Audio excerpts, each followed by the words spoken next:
O mundo nas últimas semanas tem ganhado novos contornos geopolíticos muito relevantes e você tem que estar atento a tudo isso, tá? Bom, você deve ter visto, saiu nas notícias, você deve ter acompanhado, os Estados Unidos, através de uma missão com mais de 150 aviões, drones, fez a captura do presidente, ditador da Venezuela, Nicolás Maduro. Isso foi uma operação militar muito grande, preparada por quase 6 meses através de treinamentos feitos pelos SEALs, que é uma elite especializada do exército americano. E, pessoal, este é somente um reflexo do mundo que nós estamos vivenciando hoje. O próprio Trump já fez vários discursos relativos a outros presidentes e outros territórios. Fez recentemente comentários dizendo que o presidente da Colômbia é também um narcoterrorista, ameaçou o próprio território da Colômbia, já ameaçou o território do próprio México, já falou que realmente quer tornar o Canadá como um estado americano e, mais recentemente, para espanto da OTAN, ameaçou dominar o território da Groenlândia. Pessoal, a Groenlândia, para quem não sabe, ela é um território autônomo, mas que pertence à Dinamarca. A Dinamarca é um dos países-estados que pertencem à NATO, né? Ou à OTAN, como você preferir chamar. Então, é a Organização do Tratado Atlântico Norte, ou seja, basicamente, é um daqueles países que defendem a aliança europeia. Entretanto, você sabe que, se você já assistiu alguma das minhas aulas, nós falamos sobre o artigo 5º da OTAN, e nele consta que uma vez que um país da OTAN é atacado, todos os outros, e aí são 30 países que nós estamos falando, eles têm a missão de defender aquele território. O problema é que nunca se imaginou que um dos próprios países podia ser esse atacante, inclusive o país que tem a maior força militar, não só da OTAN, mas do mundo. Então agora, nos próximos dias, pessoal, o mundo está numa verdadeira expansão de territórios, de impérios. Veja só, o Trump, ele não quer dominar a Venezuela apenas por petróleo. Essa é uma linguagem muito simples, muito rasa, uma análise muito superficial. Da mesma forma que ele não quer, de repente, invadir a Colômbia por causa da questão das drogas que estão invadindo os Estados Unidos. Não, pessoal. Basicamente, nós estamos vivenciando um mundo onde nós estamos com vários cenários econômicos, vários cenários sociais, e que você tem um grande desgaste econômico em diversas regiões. Vários países que até pouco tempo tinham alguma representação, algum status. Hoje você tem uma população passando pela primeira vez com muita dificuldade, você tem crises econômicas existenciais a larga escala. E toda vez que você tem isso no mundo, é normal que as pessoas elas se apegam a algo, ou alguma coisa, ou algum líder que realmente diga pelo menos e torne essas dores algum reflexo. E é super habitual, e se você já estudou história, você sabe muito bem disso, que é muito comum que esses líderes acabam tendo uma necessidade expansionista. Veja, líderes como Xi Jinping, próprio Trump, o Putin, entre outros que nós tivemos aí no mundo, eles basicamente são pragmáticos e eles sabem mais do que ninguém que hoje em dia aquilo que é mais importante é a dominação de territórios para que o seu poder seja maior do que o poder do seu concorrente.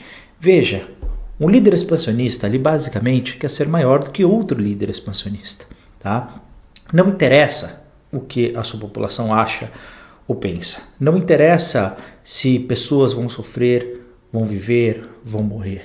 Basicamente, o que todos eles querem é simplesmente deixar com que, mais do que você ter o território, é com que outros líderes expansionistas não tenham os seus territórios. E essa é a justificativa. Desde que Hitler fez ali na Segunda Guerra para querer dominar outros países, até o mesmo discurso que o Putin fez para tentar a dominação na Ucrânia. E em 4 anos ainda não conseguiu. Veja, não vamos esquecer que um líder pragmático, ele pode usar os meios que forem necessários. Não vamos esquecer, por exemplo, que na Segunda Guerra, Polônia foi invadida ao mesmo tempo por Stalin e por Hitler. Tá? União Soviética e o nazismo unidos, ali o socialismo e o nazismo unidos para a dominação de um país, que depois acabou se dividindo, cada um ficou com uma parte do território e tudo mais, tá bom? E depois você teve na Segunda Guerra um grande confronto entre os dois, né? Inclusive a maior batalha até hoje registrada se deu depois ali no final da Segunda Grande Guerra. Então, pessoal, basicamente nós estamos vivendo agora um momento geopolítico extremamente conturbado em diferentes setores. E você tem que estar atento. A expansão americana, ela vai começar a tatear outras regiões. E aqueles que de repente se mostrarem mais fracos, mais vulneráveis dentro daquilo que ele decidir, é onde eles vão fazer as famosas operações especiais, operações militares, basicamente ou dominar certos territórios, capturar alguns líderes ou tentar promover outros líderes nos seus lugares, ou seja, aqueles que realmente declararem apoio e tudo mais. Muitas vezes através de coação. Não vamos esquecer que os Estados Unidos é a maior força militar do mundo. Então, obviamente, que eles vão fazer coação com muitos países. E vão testar, né? Até os países que eles acharem necessários e tudo mais. Ao mesmo tempo, você também tem outros que vão começar a fazer igual. Não queira achar que isso não vai acontecer, porque vai, tá? China vai invadir Taiwan mais cedo ou mais tarde. Pode ter a certeza disso. Da mesma forma que é muito provável que a Rússia, no futuro, talvez não muito longo, comece a invadir alguns territórios, principalmente do leste europeu, das antigas repúblicas da União Soviética de antigamente, ou até mesmo algum território mais específico aí dentro da OTAN. Tá? Tudo isso é possível e muitas vezes num acordo feito com o próprio Estados Unidos, juntamente com a China.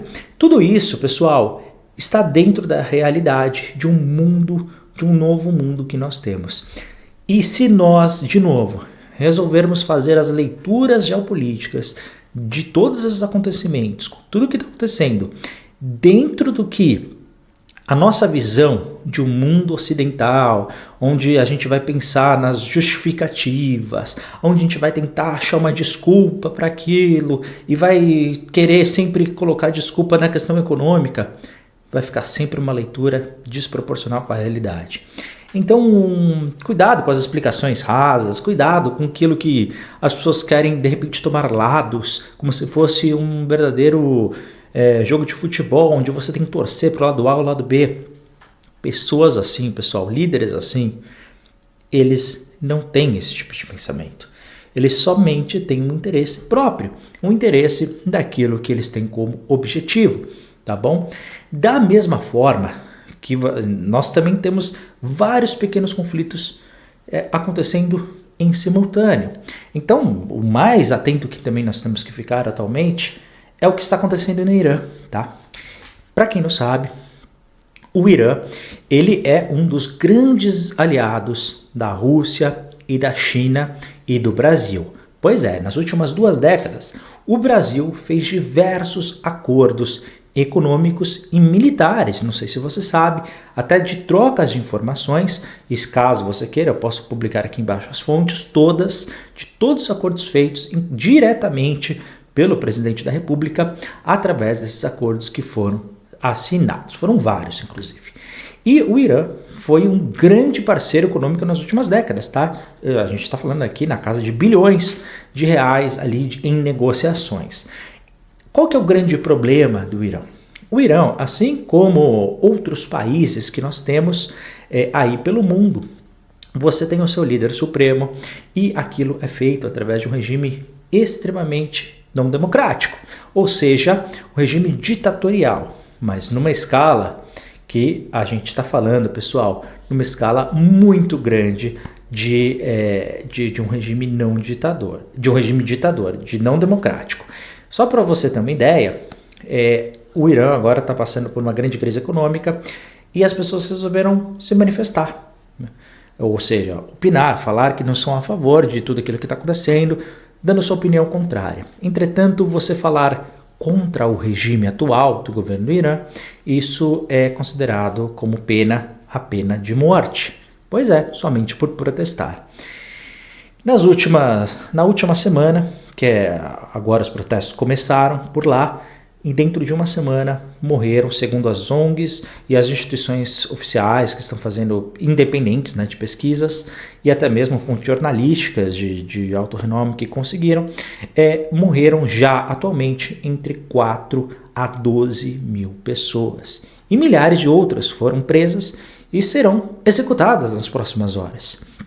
Entretanto, a gente tem que falar que, infelizmente, o Brasil não se manifestou. O Brasil, de maneira oficial, não se mostrou contrário, por exemplo, a essas execuções que são feitas em praças públicas, muitas vezes por execuções por enforcamento ou mesmo por execução por armas letais. E os corpos, inclusive, são expostos nas principais praças. Há diversos vídeos que já estão circulando demonstrando isso, e o próprio regime faz questão de mostrar. Isso não é algo velado, pessoal, isso é algo que o próprio regime faz. Inclusive, se você é sensível a essas coisas, sugiro até que não veja, não pesquise esses vídeos, porque realmente é uma forma do governo falar: olha, não protestem, tá? E isso vai continuar acontecendo. Entretanto, de novo, é uma forma onde o Brasil ele tem se mostrado politicamente sempre contrário àquilo que os regimes democráticos. Da mesma forma que nos últimos 4 anos a Ucrânia ela vem sendo bombardeada diariamente por dezenas e milhares de mísseis, inclusive mísseis de cruzeiro recentemente, drones, às vezes num único dia entre 200 a 600 drones com munições explosivas. Já morreram mais de 10 mil civis, pessoas que não estavam na luta. Muitas crianças foram inclusive levadas, sequestradas pelo próprio regime russo. E essa invasão que a Ucrânia tem sofrido nos últimos 4 anos. Veja, é o país que foi invadido. A Ucrânia foi invadida. Parte do seu território foi dominado por um outro país, que é a Rússia. E o governo brasileiro, mais uma vez, se demonstra ao lado da Rússia, de um país invasor, de um país que não apoia o regime democrático, né? O Putin, por exemplo, ele está no poder, proibindo, inclusive, que se manifeste contra o próprio regime dele, né? Você não pode opinar contra o regime russo, senão acontece com todo mundo que tenta se opor. Ou é envenenado ou é derrubado do alto de um prédio, não é verdade? Assim como ele fez com vários outros líderes opositores, até derrubar todos, um por um, e ele se mantém no poder aí por décadas também. Portanto, o Brasil hoje está ao lado de ditaduras. É da Rússia, é do Irã, é da Coreia do Norte, é da China. Tudo por uma questão ideológica e por uma questão de poder.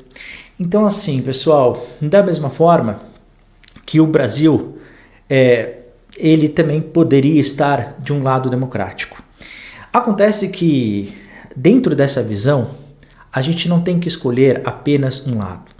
A gente tem que escolher aquilo que é o correto, né? E hoje o Brasil, infelizmente, prefere falar mal dos Estados Unidos e falar bem da Rússia, quando, na verdade, podia simplesmente criticar qualquer regime opressor, ou que tenta coagir o próximo, ou que tenta coibir outros estados de serem democráticos. O Brasil tem que estar ao lado das democracias e estar ao lado, né, de países onde as pessoas tenham liberdade de expressão, porque o Brasil ele é feito através dessa luta da democracia, e o Brasil é conhecido, ou era conhecido internacionalmente, por ser um país aberto ao diálogo e que aproximava as nações. Portanto, essa é a nova realidade, é a realidade de um mundo onde a gente está vivendo. E, infelizmente, o Brasil está optando por escolher um lado, e escolher um lado que não é feito através da democracia.